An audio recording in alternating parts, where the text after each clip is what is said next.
Homemade paddle recovered at prison. A similar one was recovered on Angel Island.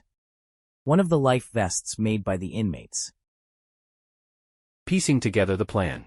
As the days went by, the FBI, the Coast Guard, Bureau of Prison Authorities, and others began to find more evidence and piece together the ingenious escape plan.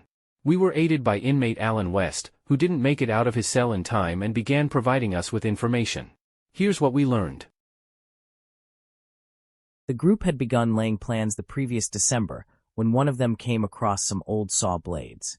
Using crude tools, including a homemade drill made from the motor of a broken vacuum cleaner, the plotters each loosened the air vents at the back of their cells by painstakingly drilling closely spaced holes around the cover so the entire section of the wall could be removed. Once through, they hid the holes with whatever they could, a suitcase, a piece of cardboard, etc. Behind the cells was a common, unguarded utility corridor. They made their way down this corridor and climbed to the roof of their cell block inside the building, where they set up a secret workshop. There, taking turns keeping watch for the guards in the evening before the last count. See the crude periscope they constructed for the lookouts. They used a variety of stolen and donated materials to build and hide what they needed to escape. More than 50 raincoats that they stole or gathered were turned into makeshift life preservers and a 6 by 14-foot rubber raft, the seams carefully stitched together and vulcanized by the hot steam pipes in the prison. The idea came from magazines that were found in the prisoners' cells. They also built wooden paddles and converted a musical instrument into a tool to inflate the raft. At the same time, they were looking for a way out of the building. The ceiling was a good 30 feet high, but using a network of pipes they climbed up and eventually pried open the ventilator at the top of the shaft. They kept it in place temporarily by fashioning a fake bolt out of soap. Ventilation grate through which prisoners gained access to the utility corridor behind cell block B. Portion of concealed area on top of cell block B. Prisoners constructed tools for their escape here. The escape. On the evening of June 11th, they were ready to go. West, though, did not have his ventilator grill completely removed and was left behind.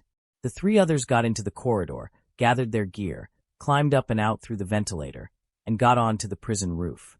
Then, they shimmied down the bakery smokestack at the rear of the cell house, climbed over the fence, and snuck to the northeast shore of the island and launched their raft.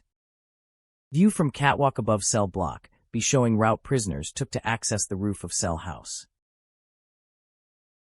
Ventilator cover on the roof of the Alcatraz prison through which the inmates made their escape. The mystery continues.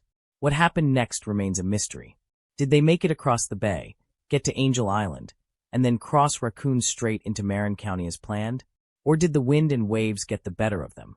Plenty of people have gone to great lengths to prove that the men could have survived, but the question remains, did they? Our investigation at the time concluded otherwise, for the following reasons.